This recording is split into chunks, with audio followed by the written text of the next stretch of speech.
നമസ്കാരം, welcome to Acharya. So നമ്മുടെ Indian economic സീരീസിലെ മറ്റൊരു പാർട്ടിലേക്ക് എല്ലാവർക്കും സ്വാഗതം. അപ്പോൾ നമ്മൾ കഴിഞ്ഞ ക്ലാസ്സിൽ നമ്മൾ ഗ്രോത്ത് ആൻഡ് ഡെവലപ്മെന്റ് എന്തൊക്കെയാണ്, ഗ്രോത്തും ഡെവലപ്മെന്റും തമ്മിലുള്ള വ്യത്യാസം എന്താണെന്നും ഒപ്പം നമ്മുടെ ഇന്ത്യയുടെ ഒരു ഗ്രോത്ത് സ്റ്റോറിയുടെ ഏകദേശ രൂപവും നമ്മൾ മനസ്സിലാക്കി വെച്ചു. ഓക്കെ, അതായത് പ്രീ 1991 1991 ശേഷമുള്ള നമ്മുടെ ഗ്രോത്ത് സ്റ്റോറിയുമായി ബന്ധപ്പെട്ട ചില കാര്യങ്ങളൊക്കെ നമ്മൾ കണ്ടിട്ടുണ്ടായിരുന്നു. അതുമായി ബന്ധപ്പെട്ട ബാക്കി കുറെ ഡീറ്റെയിൽ ആയിട്ടുള്ള കാര്യങ്ങളൊക്കെ നമ്മൾ പല കാര്യങ്ങൾ പഠിക്കുമ്പോൾ അതിന്റെ ഭാഗമായി നിങ്ങൾ അറിഞ്ഞു വന്നോളും. ഓക്കെ, അപ്പൊ നമ്മൾ ഗ്രോത്ത് ആൻഡ് ഡെവലപ്മെന്റ് ആണ് കഴിഞ്ഞ ക്ലാസ്സിൽ നമ്മൾ കണ്ടത്. ഓക്കെ, അപ്പൊ നമ്മൾ ഇന്ന് നോക്കാൻ പോകുന്നത് പുതിയൊരു കോൺസെപ്റ്റിലേക്കാണ്. അത് നമ്മുടെ എക്കണോമിയിൽ തന്നെയുള്ള മറ്റൊരു കോർ കോൺസെപ്റ്റ് ആണ്. ഏതാണ്? Demand and supply. Concept of demand and concept of supply എന്ന് പറയുന്ന രണ്ട് കോർ കോൺസെപ്റ്റ് നമ്മൾ ഇന്ന് നോക്കാൻ പോകുന്നത്. ഓക്കെ, അപ്പൊ അതിൽ നമുക്ക് ആദ്യം എന്താണ് ഡിമാൻഡ് എന്ന് നമുക്ക് നോക്കാം. എന്താണ് ഡിമാൻഡ്? സോ ഡിമാൻഡ് എന്ന് പറയുമ്പോൾ എന്താണെന്ന് ചോദിച്ചു കഴിഞ്ഞാൽ നമുക്കറിയാം അതിന്റെ മലയാളം ആവശ്യകത എന്ന് നമുക്ക് പറയാൻ വേണ്ടി പറ്റും, അല്ലേ? അപ്പൊ നമുക്ക് അതൊരു ക്ലിയർ ഡെഫിനിഷനിലേക്ക് നമ്മൾ പോവുകയാണെങ്കിൽ നോക്കിക്കേ, demand is the quantity of goods or service that consumers are willing and able to purchase. അല്ലേ? സപ്പോസ് ഒരു വസ്തു അത് വാങ്ങിക്കണമെന്ന് കൺസ്യൂമർക്ക് ആഗ്രഹം ഉണ്ടാവുകയും അത് വാങ്ങാനുള്ള കപ്പാസിറ്റി അയാൾക്ക് ഉണ്ടാവുകയും ചെയ്യുമ്പോഴാണ് അത് ഡിമാൻഡ് ആയിട്ട് മാറുന്നത്. ഓക്കെ, സപ്പോസ് നോക്കിക്കേ, എനിക്കിപ്പോ ഒരു ഓഡി കാർ വാങ്ങണമെന്ന് ആഗ്രഹം. 50 ലക്ഷം രൂപ വില വരുന്ന ഒരു ഓഡി കാർ വാങ്ങുന്ന എനിക്ക് ആഗ്രഹമുണ്ട്. ഓക്കെ, ഞാനത് ആഗ്രഹിക്കുന്നുണ്ട്, ഐ എം വില്ലിങ് ആണ്, ഞാൻ ആഗ്രഹിക്കുന്നുണ്ട്. പക്ഷെ അങ്ങനെ ആഗ്രഹിച്ചുകൊണ്ട് മാത്രം കാര്യമില്ല, എനിക്കത് വാങ്ങിക്കാനുള്ള ഫിനാൻഷ്യൽ കപ്പാസിറ്റി, എനിക്ക് അതിനുള്ള എബിലിറ്റി കൂടി എനിക്ക് ഉണ്ടാവണം. അങ്ങനെ ആവുമ്പോഴേ ആ ഓഡി കാറിന് എന്റെ ഭാഗത്ത് നിന്നും ഒരു ഡിമാൻഡ് ജനറേറ്റ് ചെയ്യപ്പെടുന്നുള്ളൂ.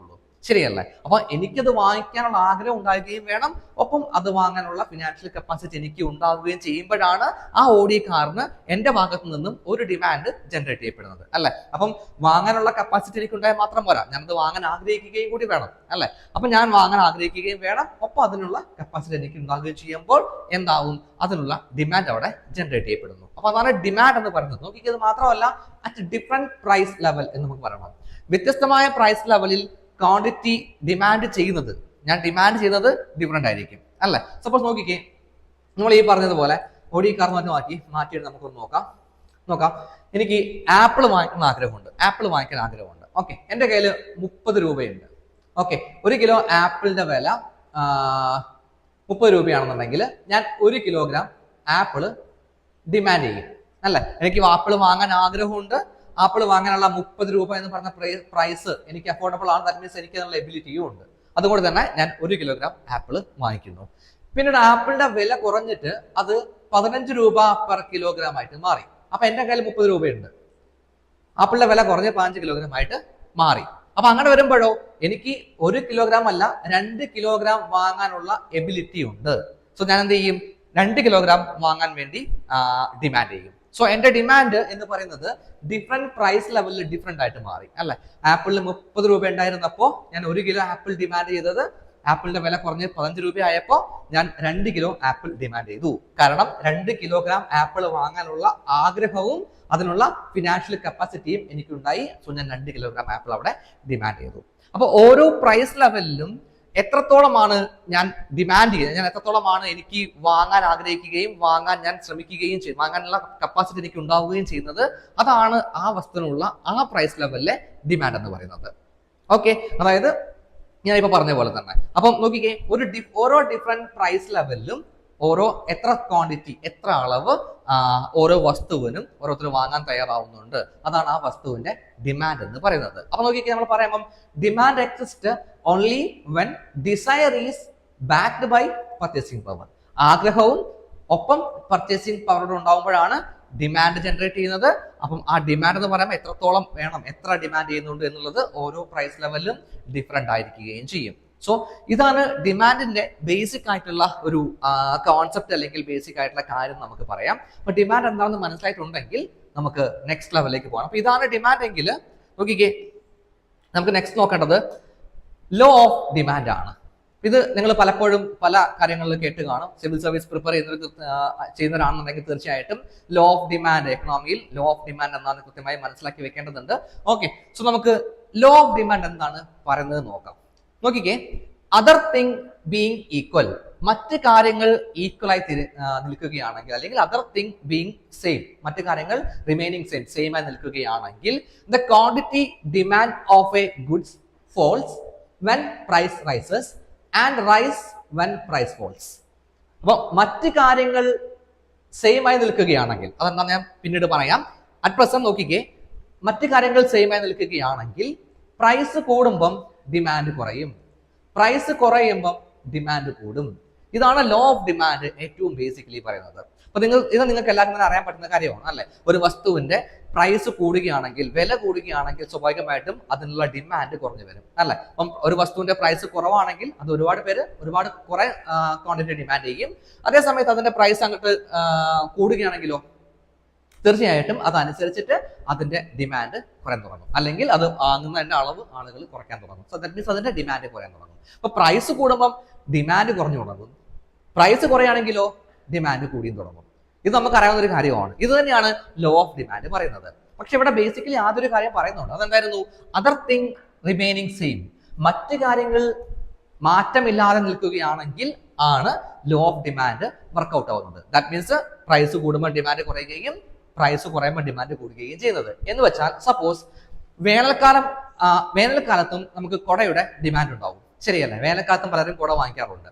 അപ്പൊ വേനൽക്കാലത്ത് കുടയുടെ പ്രൈസ് കൂടുകയാണെങ്കിലോ സ്വാഭാവികമായിട്ടും അതിന്റെ ഡിമാൻഡ്, കുടയുടെ ഡിമാൻഡ് കുറയും, ശരിയല്ല? കാരണം കുട വേനൽക്കാലത്ത് അത്രയ്ക്ക് അത്യാവശ്യമുള്ള കാര്യമൊന്നുമല്ല. അതുകൊണ്ട് തന്നെ വേനൽക്കാലത്ത് ഡിമാൻഡ് ഉണ്ടായിരിക്കും. പക്ഷെ പ്രൈസ് കൂടിയാൽ നമ്മൾ ഈ ലോ ഓഫ് ഡിമാൻഡിൽ പറഞ്ഞതുപോലെ തന്നെ എന്താവും? അതിന്റെ ഡിമാൻഡ് കുറയുന്ന സാഹചര്യം ഉണ്ടാവും. അതേസമയത്ത് ആ കാലഘട്ടം അങ്ങ് മാറി മഴക്കാലം ആയാലോ? മഴക്കാലത്ത് പക്ഷേ കുടയുടെ ഡിമാൻഡ് പ്രൈസ് കൂടിയാലും കുറയില്ല, ശരിയല്ലേ? മഴക്കാലത്ത് കുടയുടെ ഡിമാൻഡ് പ്രൈസ് കൂടിയാലും അങ്ങനെ തന്നെ നിൽക്കും, കാരണം കുട അവിടെ അത്യാവശ്യമാണ്. സോ അതുകൊണ്ട് അതർ തിങ് റിമൈനിങ് സെയിം അല്ല, അവിടെ കാലഘട്ടം മാറിയപ്പം ലോ ഓഫ് ഡിമാൻഡ് പറഞ്ഞതുപോലെ കുടയുടെ ഡിമാൻഡ് കുറഞ്ഞില്ല, പ്രൈസ് കൂടിയപ്പോഴും. കാരണം പ്രൈസ് കൂടിയാലും മഴക്കാലത്ത് കുടയ്ക്ക് ഡിമാൻഡ് ഉണ്ടായിരിക്കും. എന്തുകൊണ്ടാണ് ആ വ്യത്യാസം സംഭവിച്ചത്? ഇപ്പോൾ അവിടെ കാലഘട്ടം മാറി. So other thing remaining same അല്ല, കാലഘട്ടത്തിൽ ചേഞ്ച് വന്നിട്ടുണ്ട്. സോ മറ്റു കാര്യങ്ങൾ ഈക്വലായി തുടരുകയാണെങ്കിലാണ് നമ്മൾ പറഞ്ഞതുപോലെ ലോ ഓഫ് ഡിമാൻഡ് പ്രകാരം ഒരു വസ്തുവിന്റെ പ്രൈസ് കൂടുമ്പം ഡിമാൻഡ് കുറയുന്ന സാഹചര്യം ഉണ്ടാവുകയും പ്രൈസ് കുറഞ്ഞാൽ അതിന്റെ ഡിമാൻഡ് കൂടുകയും ചെയ്യും. സോ ഇതാണ് ലോ ഓഫ് ഡിമാൻഡ് പറയുന്നത്. ഓക്കെ, അപ്പം ഇതാണ് ലോ ഓഫ് ഡിമാൻഡ് പറയുന്നത് മനസ്സിലാക്കി കഴിഞ്ഞാൽ നമുക്ക് ചില കാര്യങ്ങൾ എക്സ്ട്രാ നോക്കേണ്ടതുണ്ട്. നോക്കിക്കേ, ഈ ലോ ഓഫ് ഡിമാൻഡിന് ചില എക്സെപ്ഷൻ കേസുകളുണ്ട്. ചില കാര്യങ്ങളിൽ ലോ ഓഫ് ഡിമാൻഡ് അതുപോലെ വർക്ക്ഔട്ട് ആവണമെന്നില്ല, ചില ഗുഡ്സിന്റെ കാര്യത്തിൽ. ഓക്കെ, സോ അതുകൊണ്ട് തന്നെ നമ്മൾ ചില ഗുഡ്സ് ഏതൊക്കെയാണ് നോക്കുകയാണ്. ഓക്കെ, നോക്കുക. ആദ്യത് ഗിഫൻ ഗുഡ്സ് ആണ്. ഗിഫൻ ഗുഡ്സ് കേട്ട് കാണുന്നു നമ്മൾ, ഗിഫൻ ഗുഡ്സ് എന്നുള്ളത്. സോ എന്താണ് ഗിഫൻ ഗുഡ്സ്? നോക്കിക്കേ, ഗിഫൻ ഗുഡ്സ് എന്ന് പറയുമ്പം അതൊരു ഇൻഫീരിയർ ഗുഡ് ആണ്. ഗിഫൻ ഗുഡ്സ് ഒരു ഇൻഫീരിയർ ഗുഡ് ആണ്. സോ എന്താണ് ഇൻഫീരിയർ ഗുഡ്? എന്താണ് ഇൻഫീരിയർ ഗുഡ് എന്ന് നമുക്ക് ആദ്യം മനസ്സിലാക്കണം. ഇൻഫീരിയർ ഗുഡ് എന്ന് വെച്ച് കഴിഞ്ഞിട്ടാണെങ്കിൽ ഒരു ഗുഡിന്റെ ലോ പ്രൈസിലുള്ള അല്ലെങ്കിൽ ചീപ്പായിട്ടുള്ള സബ്സ്റ്റിറ്റ്യൂഷൻ ആണ് ഒരു ഇൻഫീരിയർ ഗുഡ് എന്ന് പറയുന്നത്. ദാറ്റ് മീൻസ് ജനങ്ങളുടെ കയ്യിൽ ഇൻകം കൂടി കഴിഞ്ഞാൽ ആ ഇൻഫീരിയർ ഗുഡിന്റെ ഡിമാൻഡ് കുറയാൻ തുടങ്ങും. സോ ആളുകൾക്ക് ഇപ്പം ഒരു വസ്തു അല്ലെങ്കിൽ ഒരു പ്രൊഡക്റ്റ്, ഓക്കെ, ആ പ്രൊഡക്റ്റിന്റെ ചീപ്പർ ആയിട്ടുള്ള പ്രൊഡക്റ്റ് ഇപ്പുറത്ത് വേറെ ഉണ്ട്. ആ പ്രൊഡക്റ്റിനെയാണ് നമ്മൾ എന്ത് പറയുന്നത്? ഇൻഫീരിയർ ഗുഡ് എന്ന് പറയുന്നത്. അതിന്റെ ക്വാളിറ്റി അല്ല പറയുന്നത്, അതിന്റെ ചീപ്പർ ഗുഡ് ആണ്. അപ്പൊ ചീപ്പർ ഗുഡ് ആണെന്ന് വെച്ച് കഴിഞ്ഞിട്ടാണെങ്കിൽ അങ്ങനെയല്ല, ഒരു വസ്തുവിന് കോസ്റ്റ്ലി ആയിട്ടുള്ളതുണ്ട്, അതേ വസ്തുവിന് ഈക്വലി നമുക്ക് സബ്സ്റ്റിറ്റ്യൂട്ട് ചെയ്യാൻ പറ്റുന്ന മറ്റൊരു കാര്യം ഇപ്പുറത്ത് ചീപ്പായിട്ടുണ്ട്. അതാണ് എന്ത്? ഇൻഫീരിയർ ഗുഡ് എന്ന് പറയുന്നത്. അപ്പൊ ആളുകളുടെ കയ്യിൽ ഇൻകം കൂടി കഴിഞ്ഞാലോ ആളുകൾ സ്വാഭാവികമായിട്ടും ഇൻഫീരിയർ ഗുഡ് മാറ്റിയിട്ട് കോസ്റ്റ്ലി ആയിട്ടുള്ള ഗുഡ് വാങ്ങിക്കാൻ വേണ്ടി തുടങ്ങും. സോ ഇത്തരം ഗുഡാണ് ഇൻഫീരിയർ ഗുഡ് എന്ന് പറയുന്നത്, അല്ലെ? സപ്പോസ് ഇപ്പം അതെല്ലാ സിറ്റുവേഷനും ഒരുപോലെ ആവണമെന്നില്ല. നമ്മുടെ കയ്യിൽ ഇപ്പം ഒരു മീഡിയം ലെവൽ ഇൻകം ഉള്ള ഒരാൾ ഒരു ആൾട്ടോ കാർ വാങ്ങിക്കുന്നു, അല്ലെ? അപ്പം പക്ഷെ ഇൻകം കൂടി കഴിഞ്ഞിട്ടാണെങ്കിലോ പിന്നീട് അയാൾ ആൾട്ടോ കാറിനകത്തേക്ക് പോകില്ല, പകരം അയാൾ കുറച്ചുകൂടി വില കൂടിയ മറ്റൊരു കാർ വാങ്ങിക്കാൻ വേണ്ടി പോകുന്നു. അപ്പൊ ഈ കേസിൽ ആൾട്ടോ കാർ ഒരു ഇൻഫീരിയർ ഗുഡ് ആണ്. റൈസ്, നമ്മുടെ അരി, ഒരു ഇൻഫീരിയർ ഗുഡ് ആണ്. കാരണം 3 നേരവും അരി അല്ല നമുക്ക് കഴിക്കാൻ പറ്റുന്നത്, നമുക്ക് മറ്റു ഗുഡിന് നമുക്ക് വാങ്ങിക്കാനുള്ള കപ്പാസിറ്റി ഇല്ലാത്തത് കൊണ്ടാണ്, മറ്റു ഭക്ഷ്യധാന്യങ്ങൾ വാങ്ങിക്കാനുള്ള കപ്പാസിറ്റി ഇല്ലാത്തത് കൊണ്ടാണ് നമ്മൾ 3 നേരവും അല്ലെങ്കിൽ 4 നേരവും അരി തന്നെ കഴിക്കേണ്ട അവസ്ഥ വരുന്നത്, അരി കൂടുതൽ നമ്മൾ വാങ്ങിച്ചുകൊണ്ടിരിക്കുന്നത്. സോ നമ്മളതിൽ ഇൻകം ജനറേറ്റ് ചെയ്യുന്ന സമയത്ത് ഇൻകം കൂടി കഴിഞ്ഞാൽ നമ്മൾ അവിടെ മറ്റു ഭക്ഷ്യധാന്യങ്ങൾ കൂടി അരിക്ക് പകരം നമ്മൾ സബ്സ്റ്റിറ്റ്യൂട്ട് ചെയ്തേക്കും, അല്ലെ? അപ്പൊ ആ വില കൂടിയ ഭക്ഷ്യധാന്യങ്ങളെ സബ്സ്റ്റിറ്റ്യൂട്ട് ചെയ്യാൻ പറ്റുന്ന ചീപ്പായിട്ടുള്ള മറ്റൊന്നാണ് നമ്മളെ സംബന്ധിച്ചിടത്തോളം അരി എന്ന് പറയുന്നത്. ഓക്കെ, സോ അരി ഒരു ഇൻഫീരിയർ ഗുഡ് ആണ്. അപ്പം ഗിഫൻ ഗുഡ്സ് എന്ന് പറയുമ്പോഴും അതൊരു ഇൻഫീരിയർ ഗുഡ് ആണ്. പക്ഷേ ഒരു ഡിഫറൻസ് ഉണ്ട്. ഇവിടെ നമ്മൾ പറഞ്ഞു ഇത് ലോ ഓഫ് ഡിമാൻഡിന് എക്സെപ്ഷൻ ആണ്. ദാറ്റ് മീൻസ് ഗിഫൺ ഗുഡ് എന്ന് പറയുന്നത് ലോ ഓഫ് ഡിമാൻഡിന് എക്സെപ്ഷൻ ആണ്. ഗിഫൺ ഗുഡ് ഒരു ഇൻഫീരിയർ ഗുഡ് ആണ്, ഇത് ലോ ഓഫ് ഗുഡിന് എക്സെപ്ഷൻ ആണ്. ദാറ്റ് മീൻസ് ഗിഫൺ ഗുഡിന്റെ ഡിമാൻഡ് കൂടും പ്രൈസ് കൂടുമ്പോൾ. പ്രൈസ് കൂടിക്കഴിഞ്ഞാൽ ഡിമാൻഡും കൂടും. ലോ ഓഫ് ഡിമാൻഡ് പറയുന്നത് എന്താണ്? പ്രൈസ് കൂടിക്കഴിഞ്ഞാൽ ഡിമാൻഡ് കുറയും, പ്രൈസ് കൂടിക്കഴിഞ്ഞാൽ വസ്തുവിന്റെ ഡിമാൻഡ് കുറയും എന്നാണ് ലോ ഓഫ് ഡിമാൻഡ് നമ്മൾ കണ്ടത്. പക്ഷെ ഗിഫൺ ഗുഡിന്റെ കാര്യത്തിൽ പ്രൈസ് കൂടിക്കഴിഞ്ഞാൽ ഡിമാൻഡും കൂടുകയാണ് ചെയ്യുന്നത്.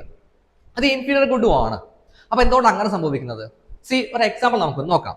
ഓക്കെ, സി എന്റെ കയ്യിൽ എന്റെ ഇൻകം എന്ന് പറയുന്നത്, ശ്രദ്ധിച്ച് കേൾക്കുക, എന്റെ ഇൻകം എന്ന് പറയുന്നത് 14 രൂപയാണ്. എന്റെ ഇൻകം എന്ന് പറയുന്നത് 14 രൂപയാണ്. ഓക്കെ, അപ്പം ഇവിടെ 1 കിലോ അരിയുടെ പ്രൈസ് 1 രൂപയാണ്. റൈസിന്റെ പ്രൈസ് 1 കിലോ 1 രൂപ പെർ കിലോഗ്രാം ആണ്. അപ്പൊ ഞാൻ എന്ത് ചെയ്തു? എന്റെ ആവശ്യത്തിന് വേണ്ടിയിട്ട് 6 കിലോഗ്രാം റൈസ് വാങ്ങിക്കുന്നു. ഓക്കെ, കാരണം എനിക്ക് റൈസ് മാത്രം പോരാ, മറ്റു വസ്തുക്കളോട് വാങ്ങേണ്ടതുണ്ട്. സോ 6 കിലോഗ്രാം റൈസ് വാങ്ങിക്കുന്നു. അതുകൊണ്ട് എനിക്ക് എത്ര രൂപ ചെലവായി? 6 രൂപ എനിക്ക് ചെലവായി. ഓക്കെ, പിന്നെ എനിക്ക് മീറ്റ് ആവശ്യമുണ്ട്. മീറ്റിന്റെ വില എന്ന് പറയുന്നത് 1 കിലോഗ്രാമിന് 4 രൂപയാണ്. സോ എന്റെ കയ്യിൽ ബാക്കിയുള്ള 8 രൂപയ്ക്ക് ഞാൻ 2 കിലോഗ്രാം മീറ്റ് വാങ്ങിക്കുന്നു. അപ്പൊ എന്തായി? എന്റെ 14 റുപ്പീസ് ചെലവായി കഴിഞ്ഞു. 6 രൂപയ്ക്ക് 6 കിലോഗ്രാം അരി വാങ്ങിച്ചു, ബാക്കിയുള്ള 8 രൂപയ്ക്ക് 2 കിലോഗ്രാം മീറ്റും ഞാൻ വാങ്ങിച്ചു. സോ എന്റെ 14 രൂപ അവിടെ ക്ലിയർ ആയി കഴിഞ്ഞു. ശരിയല്ലേ? സപ്പോസ് അരിയുടെ വില കൂടി. അരിയുടെ വില 1 കിലോഗ്രാമിന് 2 രൂപയെ മാറി. 2 രൂപ പെർ kg ആയിട്ട് മാറി. എന്റെ കയ്യിലെ വരുമാനം 14 രൂപയാണ്. പക്ഷെ അത് അരിയാണ് എന്നതുകൊണ്ട് തന്നെ, അത് സ്റ്റേബിൾ ഫുഡ് ആണ് എന്നതുകൊണ്ട് തന്നെ എനിക്ക് അരി ഒരിക്കലും വാങ്ങാതിരിക്കാൻ കഴിയില്ല. സോ ഞാൻ എന്ത് ചെയ്യും? 6 കിലോഗ്രാം അരി തന്നെ എനിക്ക് വാങ്ങേണ്ടതുണ്ട്. ഞാൻ 6 കിലോഗ്രാം അരി തന്നെ അതുകൊണ്ട് വാങ്ങിക്കും, കാരണം അത്യാവശ്യമുള്ള കാര്യമാണ്. പക്ഷെ 6 കിലോഗ്രാം അരിയോടെ വാങ്ങിച്ച് കഴിഞ്ഞാൽ എന്റെ കയ്യിൽ നിന്നും പോയത് 12 രൂപയാണ്. ഇനി എന്റെ കയ്യിൽ 2 രൂപ മാത്രമേ ബാക്കിയുള്ളൂ. ഈ 2 രൂപയ്ക്ക് എനിക്ക് ഒരിക്കലും മീറ്റ് 1 കിലോഗ്രാം പോലും വാങ്ങിക്കാൻ കഴിയില്ല. എനിക്ക് മീറ്റ് വാങ്ങിക്കാനുള്ള കഴിവില്ല, മീറ്റ് വാങ്ങിക്കാൻ കഴിയില്ല. സോ അരിക്ക് വില കൂടിയ സമയത്ത് ഞാൻ മീറ്റിനെ അല്ല ഇമ്പോർട്ടൻസ് കൊടുത്തത്, അരിക്കാണ്. കാരണം അതൊരു ഇൻഫീരിയർ ഫുഡാണ്, അല്ലാതെ സ്റ്റേബിൾ ഫുഡാണ്, എനിക്ക് എപ്പോഴും വാങ്ങിക്കേണ്ട ഫുഡാണ്. ആ സാഹചര്യത്തിൽ എന്തായി? അരി ഞാൻ 6 കിലോഗ്രാം തന്നെ വാങ്ങിച്ചു. എന്റെ കയ്യിൽ 12 രൂപ പോവുകയും ചെയ്തു. ഇനി എന്റെ കയ്യിൽ 2 രൂപ മാത്രമേ ഉള്ളൂ.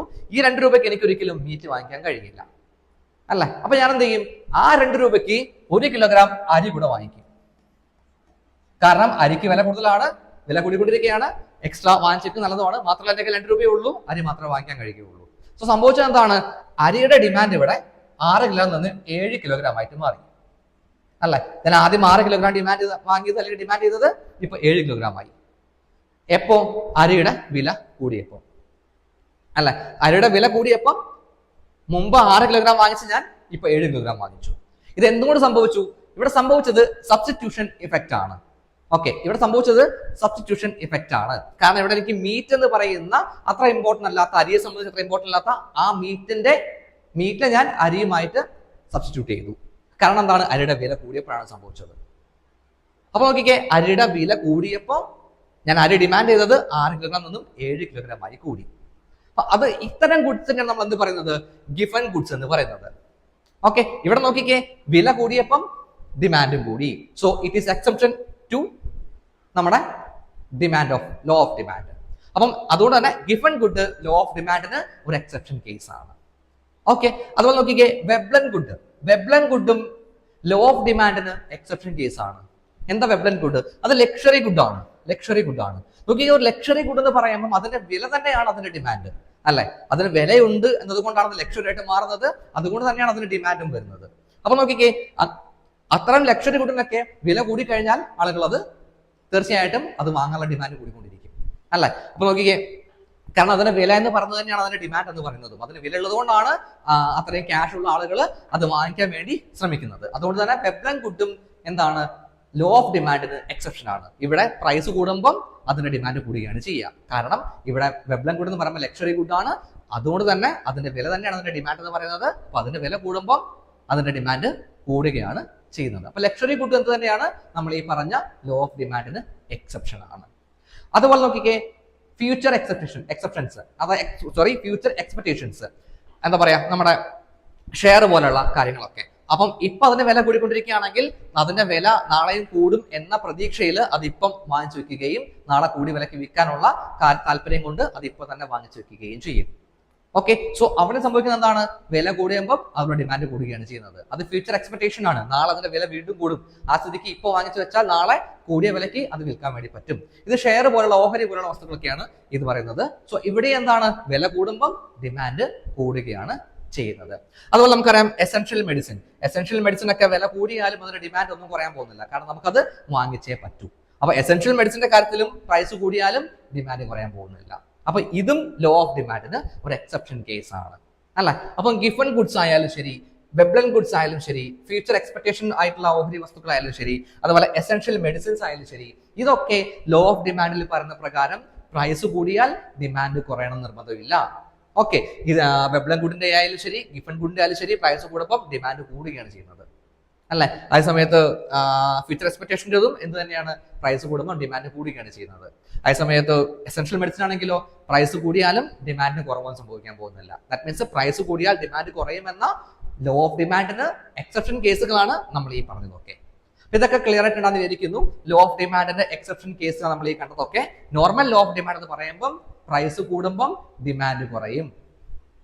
ഓക്കെ, പക്ഷെ ഇതൊന്നും അങ്ങനെ സംഭവിച്ചിട്ടില്ല.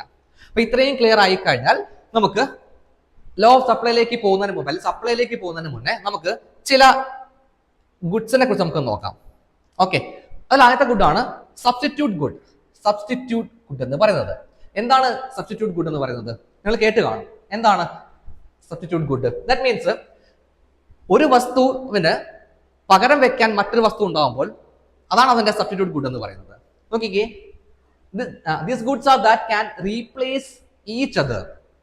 നോക്കിക്കേ, ചായ, കോഫി, ഇത് രണ്ടും നമുക്ക് പറയാം സബ്സ്റ്റിറ്റ്യൂട്ട് ഗുഡ്സ് ആണ്. കാരണം സപ്പോസ് ചായയുടെ വില കൂടിയെന്നിരിക്കട്ടെ, ചായ കുടിക്കുന്നവര് കോഫിയിലേക്ക് ഷിഫ്റ്റ് ചെയ്യപ്പെട്ടേക്കാം. തൽക്കാലം ചായ മാറ്റി നമുക്ക് കോഫി കുടിക്കാം, കാരണം ചായയുടെ വില കൂടിയിരിക്കുകയാണ്. തിരിച്ചും കോഫി കുടിക്കുന്നവര് കോഫിയുടെ വില കൂടി കഴിഞ്ഞാൽ ചിലപ്പം ചായയിലേക്ക് ഷിഫ്റ്റ് ചെയ്തേക്കാം, കാരണം തൽക്കാലം ചായ കുടിക്കാം എന്നുള്ളത് കൊണ്ട് തന്നെ. സോ ഇതെന്താണ്? ഇത് രണ്ടും നോക്കുകയാണെങ്കിൽ സബ്സ്റ്റിറ്റ്യൂട്ട് ഗുഡ്സ് ആണ്. പരസ്പരം സബ്സ്റ്റിറ്റ്യൂട്ട് ചെയ്യാൻ പറ്റുന്ന ഗുഡ്സ് ആണ്.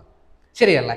പെപ്സിയും കൊക്കക്കോളയും, bus travel and train travel അല്ലെ. ഇതിൽ ഒന്നിന്റെ എന്താണ്? വില കൂടിക്കഴിഞ്ഞാൽ ആളുകൾ മറ്റേലേക്ക് ഷിഫ്റ്റ് ചെയ്യപ്പെട്ടേക്കാം. അപ്പൊ സംഭവിക്കുക എക്കണോമിക് എഫക്ട് സംഭവിക്കുന്നത് എന്താണ്?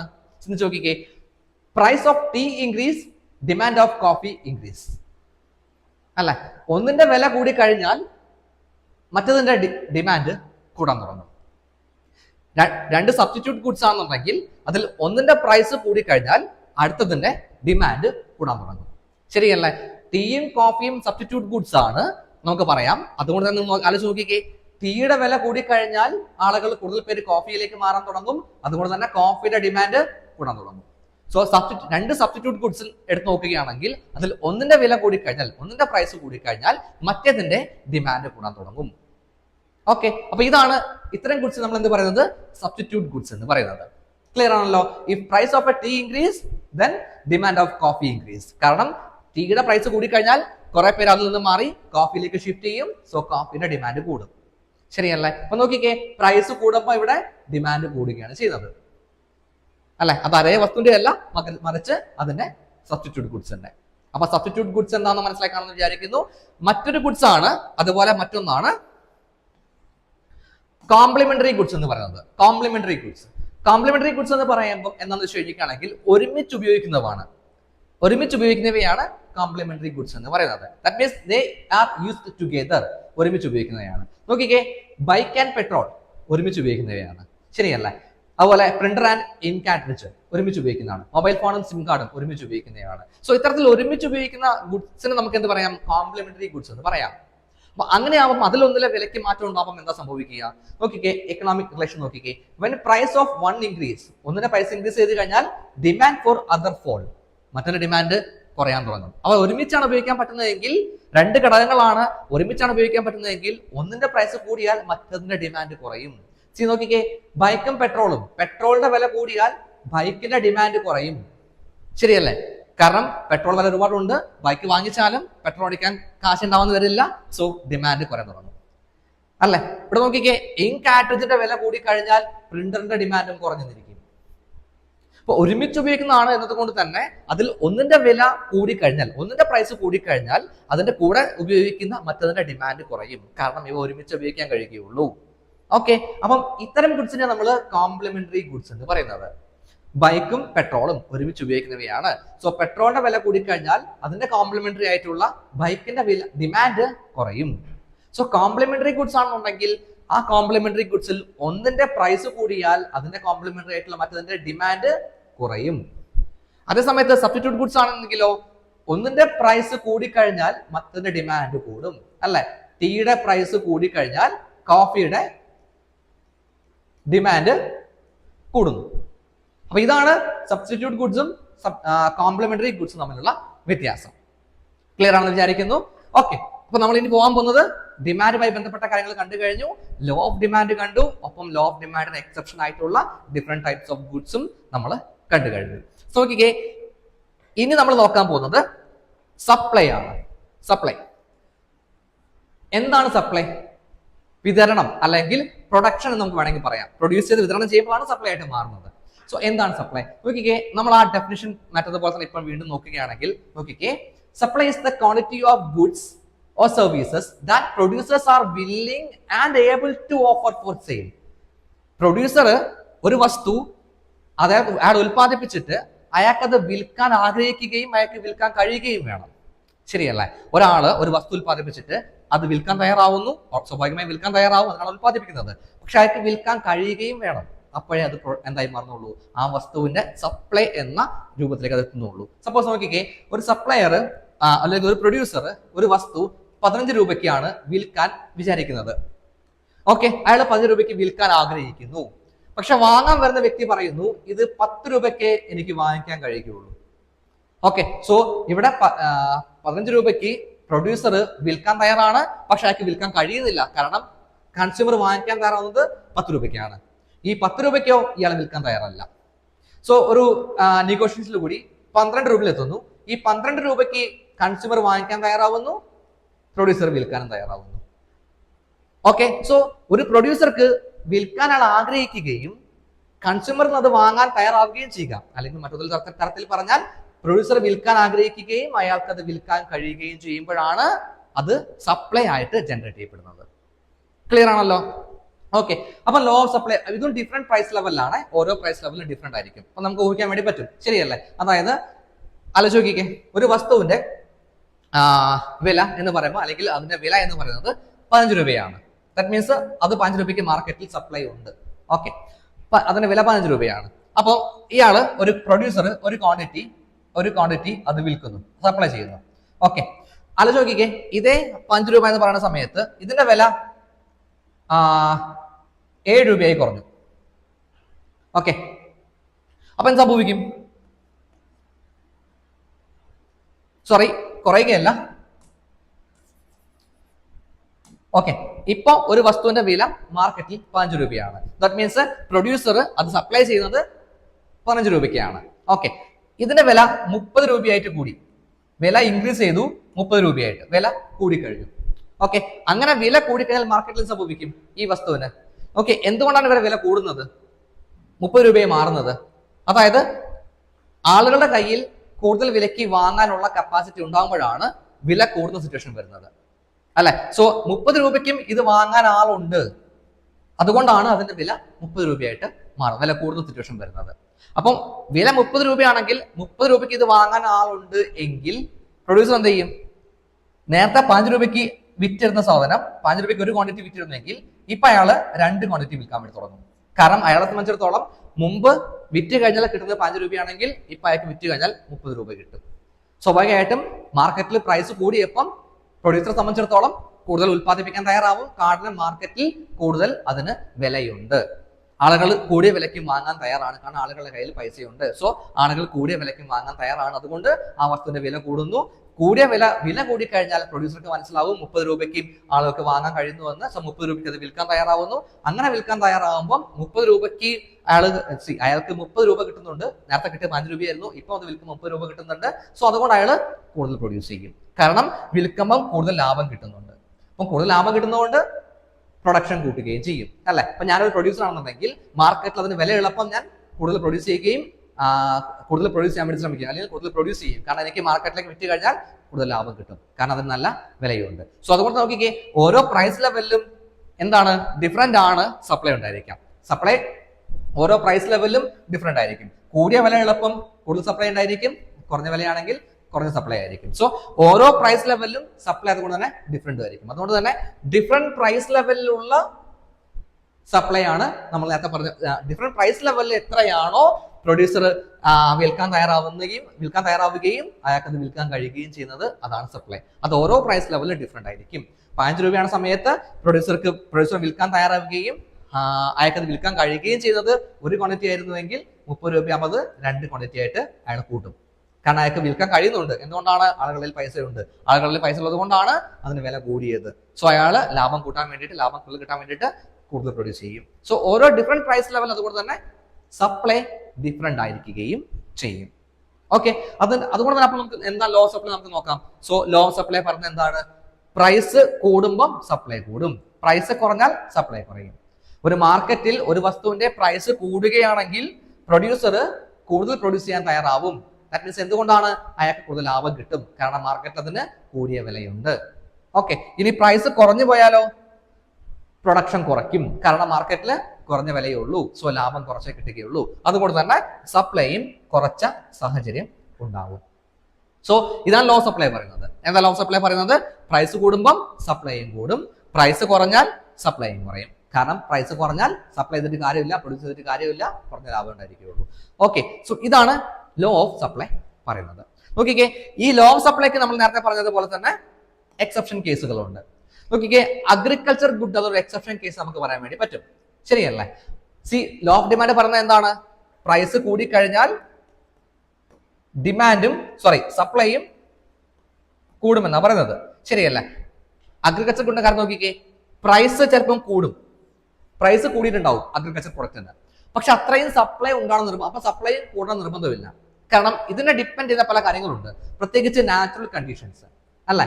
മാർക്കറ്റിൽ അഗ്രികൾച്ചറൽ ഗുഡിന് നല്ല വില ഉണ്ടായിരിക്കും, പക്ഷേ പ്രൊഡ്യൂസ് ചെയ്ത പ്രൊഡക്റ്റ് കർഷകർക്ക് എന്താണ് മാർക്കറ്റിലേക്ക് എത്തിക്കാൻ ചിലപ്പോൾ നല്ല റോഡ് ഉണ്ടായെന്ന് വരില്ല, നല്ല കാലാവസ്ഥയായെന്ന് വരില്ല, ചിലപ്പം നല്ല പ്രൈസ് മാർക്കറ്റിലുണ്ട്. അപ്പം കർഷകർ ഉൽപ്പാദിപ്പിക്കുന്ന പല ഭക്ഷ്യധാന്യങ്ങളും അല്ലെങ്കിൽ മറ്റ് ഗുഡ്സ് ഒക്കെ ആവട്ടെ, അല്ലെങ്കിൽ മറ്റ് ഫ്രൂട്ട്സ് ഒക്കെ ആവട്ടെ, ഇതെല്ലാം ചിലപ്പം മഴ കാരണം അല്ലെങ്കിൽ വെള്ളപ്പൊക്കം കാരണം നശിച്ചുപോയിട്ടുണ്ടായിരിക്കും, അല്ലെങ്കിൽ അങ്ങനെയുള്ള നാച്ചുറൽ ഡിസാസ്റ്റർ സംഭവിച്ചിട്ടുണ്ടായിരിക്കും. സോ അങ്ങനെയൊക്കെ സംഭവിക്കുമ്പം കർഷകർക്ക് മാർക്കറ്റിൽ വിലയുണ്ടെങ്കിലും കൂടുതൽ പ്രൊഡ്യൂസ് ചെയ്യാൻ പറ്റുന്ന വരില്ല. കാരണം അഗ്രികൾച്ചർ ഗുഡിനെ സംബന്ധിച്ചിടത്തോളം നാച്ചുറൽ കണ്ടീഷൻ കൂടി പ്രശ്നമാണ്. മാർക്കറ്റിൽ നല്ല പ്രൈസ് ഉണ്ട്, പ്രൈസ് കൂടിയിട്ടുണ്ട്. ആ കാരണം കൊണ്ട് നമ്മൾ ലോ ഓഫ് ഡിമാൻഡ് പറഞ്ഞതുപോലെ സപ്ലൈ കൂട്ടാൻ കർഷകന് കഴിഞ്ഞെന്ന് വരില്ല. കാരണം ചിലപ്പം നാച്ചുറൽ ഡിസാസ്റ്റേഴ്സ് ഉണ്ടായിട്ടുണ്ടാവും, വെള്ളപ്പൊക്കം ഉണ്ടായിട്ടുണ്ടാവാം, അല്ലെങ്കിൽ മറ്റെന്തെങ്കിലും പെസ്റ്റ് അറ്റാക്ക് ഉണ്ടായിട്ടുണ്ടാവാം. അങ്ങനെ പല കാരണം കൊണ്ടും എന്താണ് ഉൽപാദനം കൂട്ടാൻ കർഷകർക്ക് കഴിഞ്ഞെന്ന് വരില്ല വിലയുള്ളപ്പോഴും. അപ്പോൾ എന്ത് വർക്കൗട്ട് ചെയ്യില്ല? പ്രൈസ് കൂടുമ്പോഴും സപ്ലൈ കൂടുമെന്ന ലോ ഓഫ് ഡിമാൻഡ് വർക്കൗട്ട് ചെയ്യുന്നു വരില്ല.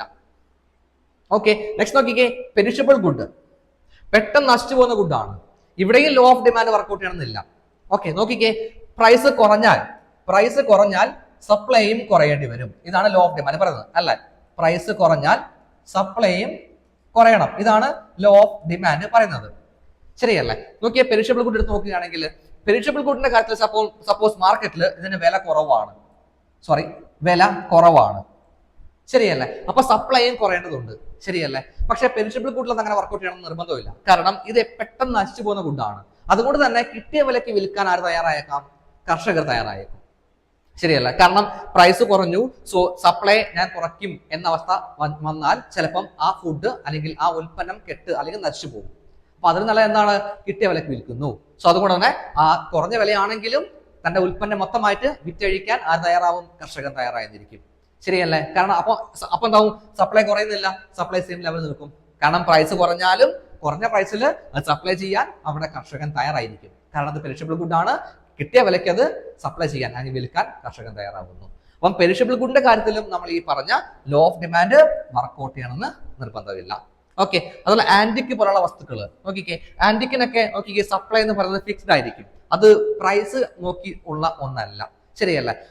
ആന്റിക്ക് പോലുള്ള കാര്യങ്ങൾ വാങ്ങിക്കാൻ ശ്രമിക്കുന്നവർ കയ്യിൽ ക്യാഷ് ഉള്ളത് തന്നെയായിരിക്കും. അപ്പൊ അവരെ സംബന്ധിച്ചിടത്തോളം അവിടെ പ്രൈസ് കൂടിയോ കുറഞ്ഞുള്ളതല്ല, അതിന്റെ ഡിമാൻഡ് കിടക്കുന്നത് അതിന്റെ പഴക്കം പോലുള്ള കാര്യങ്ങളിലാണ്. അപ്പൊ അത് എന്തായാലും ആ ഡിമാൻഡ് അവിടെ തന്നെ കിടക്കും. അതുകൊണ്ട് ആന്റിക്ക് പോലുള്ള വസ്തുക്കൾക്കും ലോ ഓഫ് ഡിമാൻഡ് പ്രകാരം ഉള്ളതുപോലെ പ്രൈസ് കൂടിയാലും കുറഞ്ഞാലും സപ്ലൈക്ക് വലിയ ചേഞ്ച് ഒന്നും സപ്ലൈക്ക് വലിയ ചേഞ്ച് ഒന്നും സംഭവിക്കാൻ ചാൻസ് ഇല്ല. അത് അങ്ങനെ തന്നെ കിട്ടി വരേണ്ട വസ്തുക്കളാണ്. മാർക്കറ്റിൽ അല്ലെങ്കിൽ എന്താ പറയാ പഴമയുള്ള വസ്തുക്കളൊക്കെ നമുക്കറിയാം അതിനൊരു ലിമിറ്റഡ് സപ്ലൈക്ക് തന്നെ ഉണ്ടായിരിക്കുകയുള്ളൂ. അപ്പൊ അത് അതേ ലെവൽ തന്നെ സപ്ലൈ നിലനിൽക്കും. കാരണം അത് വില വെച്ചിട്ടല്ല അതിന്റെ ഡിമാൻഡും സപ്ലൈ ഒന്നും നിൽക്കുന്നത്. ഓക്കെ, അപ്പം ആന്റിക്ക് പോലുള്ള ഗുഡ്സിന്റെ കാര്യത്തിലും നമ്മുടെ ലോ ഓഫ് സപ്ലൈ വർക്ക്ഔട്ട് ചെയ്യണമെന്ന് നിർബന്ധമില്ല. ഓക്കെ, അപ്പം ഇതാണ് ലോ ഓഫ് സപ്ലൈക്ക് ചില എക്സെപ്ഷൻ കേസുകൾ വരുന്നത്. അപ്പൊ നമ്മൾ ലോ ഓഫ് ഡിമാൻഡും ലോ ഓഫ് സപ്ലൈ നമ്മൾ കണ്ടു കഴിഞ്ഞു, അതിന്റെ എക്സെപ്ഷൻ കേസുകളും കണ്ടു കഴിഞ്ഞു. വളരെ ഡീറ്റെയിൽ ആയി മനസ്സിലാക്കേണ്ട കേസാണ് ഇത്, ഡീറ്റെയിൽ ആയി മനസ്സിലാക്കേണ്ട കാര്യമാണ്.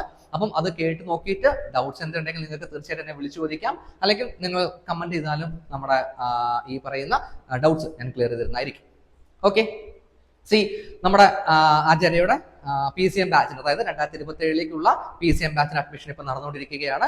അക്കാഡമി വരുന്നത് കോഴിക്കോടാണ് നമ്മളെ. അപ്പം അഡ്മിഷൻ ഇപ്പോഴും ഓൺഗോയിങ് ആണ്, നടന്നുകൊണ്ടിരിക്കുന്നുണ്ട്. അപ്പം തീർച്ചയായിട്ടും അഡ്മിഷനുമായി ബന്ധപ്പെട്ട കാര്യങ്ങൾക്കും നിങ്ങൾക്ക് സെയിം നമ്പറിൽ കോൺടാക്ട് ചെയ്യാൻ പറ്റുന്നതാണ്. Okay, thank you.